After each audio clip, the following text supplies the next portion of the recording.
le ciel, inspirez, expirez, fléchissez les jambes, imaginez que vous poussez la terre avec les mains, avec les pieds, sentez l'ancrage et habitez tout votre corps à l'inspire. Je suis Cécilia Zeni, fondatrice de l'école Nouvelle Vivre en Yoga. J'ai officialisé cette école en 2015, quand la formation de professeur a commencé. Et en fait, ça fait des années que je suis sur la voie du yoga. Je cherche depuis une vingtaine d'années une voie pour relier le corps et l'esprit.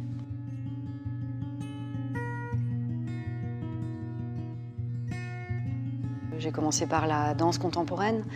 J'ai eu une carrière de danseuse, chorégraphe, vraiment la voix du corps, l'expression. Et puis à un moment où je trouvais que cette expression était limitée pour me relier à mon intérieur, du coup j'ai commencé la pratique du yoga. Et c'est en cherchant beaucoup avec la biomécanique, l'étude du corps, comment respecter au mieux les limites, comment apprendre à me relier à moi, aux autres, à l'environnement, que j'ai créé comme ça, peu à peu, une voie du yoga que je propose aujourd'hui à différents publics. Un des piliers de mon école de yoga, c'est l'adaptation de cette pratique orientale à notre environnement occidental. Notre mode de vie ici n'est pas le même que celui en Inde où a été créé le yoga. Garder la pratique telle qu'elle sans l'adapter à qui l'on est, nous, ici et maintenant, ça peut être dangereux puisque ça ne répond pas à nos besoins, nous, d'occidentaux. On a une vie plus sédentaire, on n'a pas la même alimentation, on reste beaucoup plus assis, on n'est plus dans les champs comme avant. Et du coup, ça a transformé notre morphologie. Donc ça n'a pas de sens de ne pas prendre en considération le contexte dans lequel on vit. Donc c'est vraiment fondamental pour moi d'adapter le yoga à notre contexte et aussi d'adapter le yoga à chacun. Comment chacun peut trouver sa propre posture, sa pratique, en répondant à ses besoins, à sa morphologie, à son anatomie, pour profiter au mieux des outils que nous amène le yoga. Je n'avais aucune conscience de mon corps et c'est Cécilia qui m'a vraiment fait prendre conscience qu'il fallait que je fasse quelque chose parce que j'avais des problèmes de dos depuis très longtemps, donc des lumbago, et puis ces problèmes ont dégénéré en hernie discale. Et grâce au yoga, ça m'a permis d'éviter l'opération. L'école propose différents cours. Donc, il y a 2 équipes au sein de l'école. Il y a l'équipe pour les cours tout public, donc les cours hebdomadaires, où on est 3. Il y a des cours adultes, des cours enfants, des ateliers parents-enfants. À l'inspiration. On fait du yoga avec les enfants plutôt en fin d'après-midi parce que c'est un moment où on est davantage disponible et puis un moment aussi où les émotions de la journée ont tendance à ressortir au moment du coucher du soleil par exemple. Alors attention, l'œil, il regarde loin à l'horizon. Regardez, moi j'ai des ailes. Ils peuvent aussi inventer des postures, donc il y a une part de créativité. Il y a aussi des postures qu'on peut faire tous ensemble dans le cours, avec l'idée qu'on peut pratiquer ensemble. Parfois, on a besoin des autres pour mieux y arriver. Et la semaine dernière, un enfant s'est un peu endormi pendant la relaxation.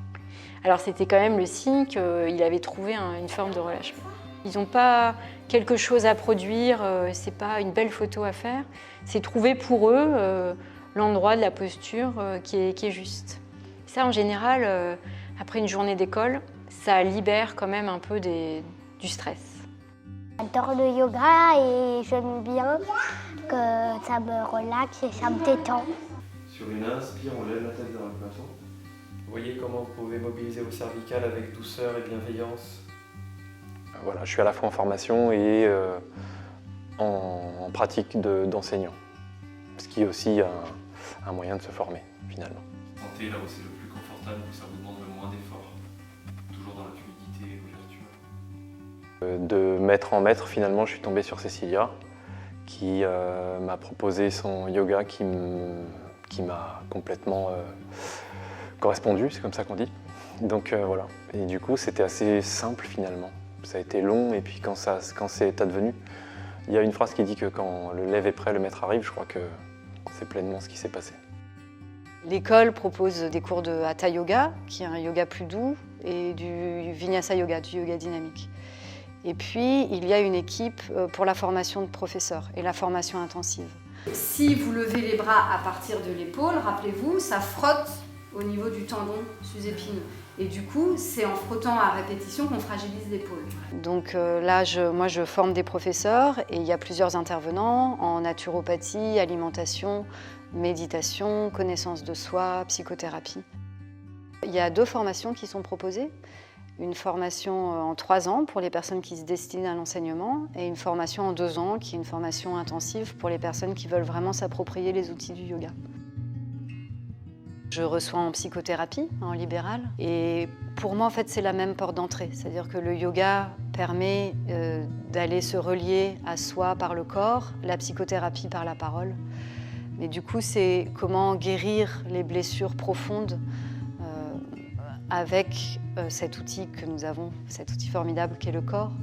Et en psychothérapie, moi, j'utilise principalement les outils de la Gestalt thérapie, qui est une thérapie humaniste, et qui va observer comment on fonctionne dans l'instant présent.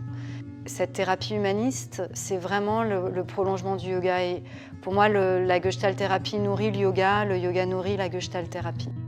Moi, ce que j'aime beaucoup et pourtant que je n'aimais pas au début, c'est le côté rapport au corps et à la morphologie de chacun et respect de la morphologie de chacun. Et respect aussi du temps dont chacun a besoin pour avancer en yoga. Donc moi, ce que ça m'apporte, je pense, c'est les notions de mise en pratique du respect de l'autre, du respect de son chemin en yoga ou pas, dans la vie aussi.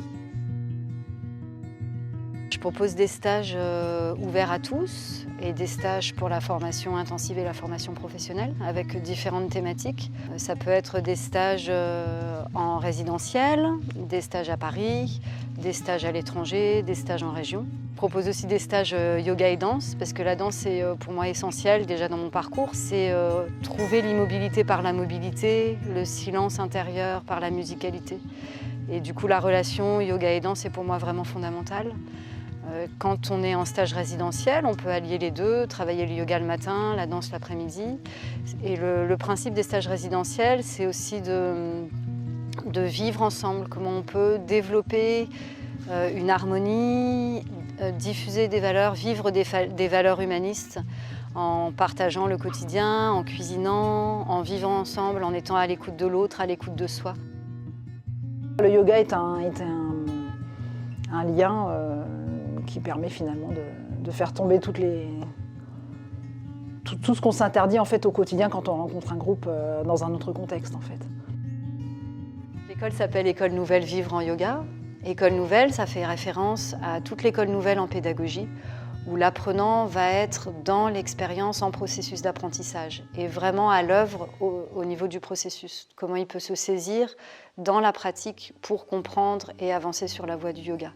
Donc c'est pas juste moi qui enseigne les postures, mais je propose des expériences à mes élèves pour qu'ils puissent vraiment ouvrir des espaces intérieurs à partir de ce qu'ils vivent dans la posture. Il y a des moments où j'ai vraiment envie de m'étirer. Et ça, c'est une position de yoga que j'adore. Et vivre en yoga, c'est parce qu'évidemment, le yoga ne s'arrête pas juste sur le tapis au moment du cours ou au moment du stage, mais c'est vraiment un rapport au monde, une philosophie, la connaissance de soi, du corps, de l'esprit, pour vivre en yoga et vivre en paix. Vivre en yoga!